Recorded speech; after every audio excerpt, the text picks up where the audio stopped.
eto na nga mga chong, marami tayong PBA updates. Northport Import Venky Joyce may matinding sinabi sa Barangay Ginebra.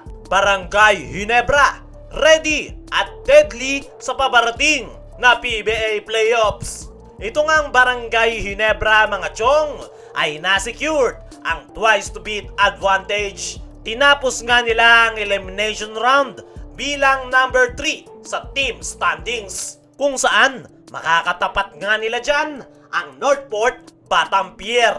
Kilala nga natin ang kupunan ni Coach Tim Cone na sa playoffs talaga lumalabas ang kanilang tunay na laro. At base nga sa ipinakitang performance ng Barangay Ginebra these past few games ay mukhang handa na nga sila sa dikdikang labanan na quarterfinals. Kung titignan nga natin yung statistics ng Barangay Ginebra ay makikita nga natin na balanse ang kanilang opensa. Halos lahat nagko-contribute, hindi lang sila umaasa sa kanilang import na si Tony Bishop. At yan nga ang mas nakakatakot ngayon para sa Barangay Ginebra dahil napakarami nga nilang talented players, pare-parehong nagko-contribute at alam ang role na kanilang gagampanan sa kanilang kupunan. Ayon nga mismo kay Coach Tim Cone sa kanyang naging press con interview ay isang araw sa kanilang advantage ay ang kanilang team chemistry. Kung matatandaan nyo, early this conference ay hindi masyadong maganda ang ipinapakita ng kanilang import na si Tony Bishop. Pero kahit nga napakarami na ang nagre-request na palitan si Tony Bishop ay hindi nga yan ginawa ni Coach Tim Cone dahil ayaw niya nga na masira ang nabuo nilang chemistry kasama nitong si Tony Bishop. At unti-unti na ngang nagpe-pay off ang desisyon na yan ni Coach Tim Cone dahil mas lumabas nga yung tunay na laro ng kanyang mga local players dahil napipilitan ang mga ito na mag-step up. At the same time ay nakukuha na rin ni Tony Bishop ang kanyang rhythm at sistema ni Coach Tim Cone. At yan nga daw ang isa sa advantage ng Barangay Ginebra ngayong PBA playoffs. Kung titignan natin ang kasalukuyang lineup ng Barangay Ginebra ay kumpletos rekados na nga ang kupunan ni Coach Tim Cone.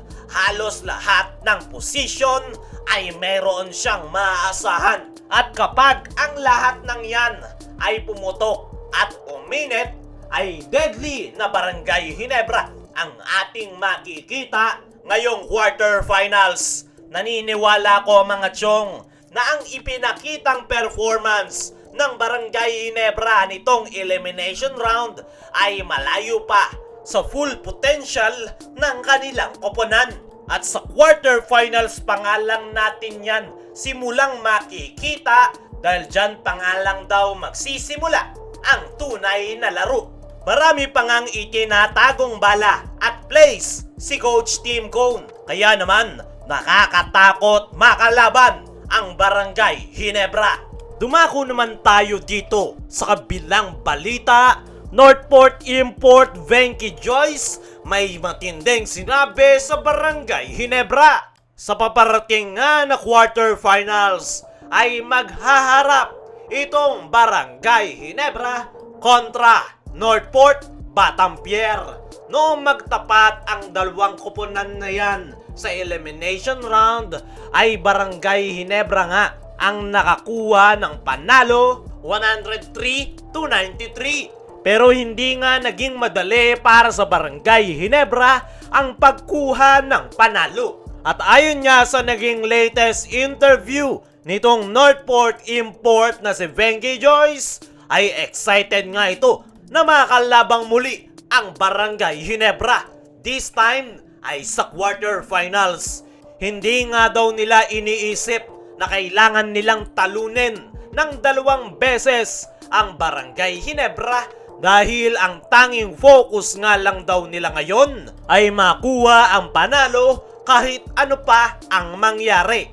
Gigil nga itong si Venky Joyce na bumawi sa Barangay Ginebra. Ang maganda nga daw para sa kanilang kupunan ay nakalaro na nila ang Barangay Ginebra.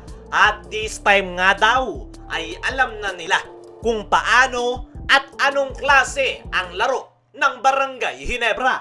At ipinapangako nga nitong si Venky Joyce na itotodo niya ang kanyang performance at kukuhanin ang panalo kontra Barangay Ginebra. Malaki nga rin daw ang tiwala niya sa kanyang mga teammates na malalampasan nila ang quarterfinals. Para sa akin mga chong, ay hindi rin basta-bastang kupunan itong Northport Batampier. Isa nga ito sa mga dark horse team ngayong conference dahil solid din yung kanilang lineup. Kahit pa puro batang player, pero may ibubuga at nakakasabay sa mga big teams. Kaya naman, hindi pwedeng magpa-easy-easy o i-underestimate ng Ginebra itong Northport Batampier. Lalong-lalo na itong si Venky Joyce dahil all-around import nga ito na po pwedeng magpahirap sa kupunan ni Coach Tim Cone.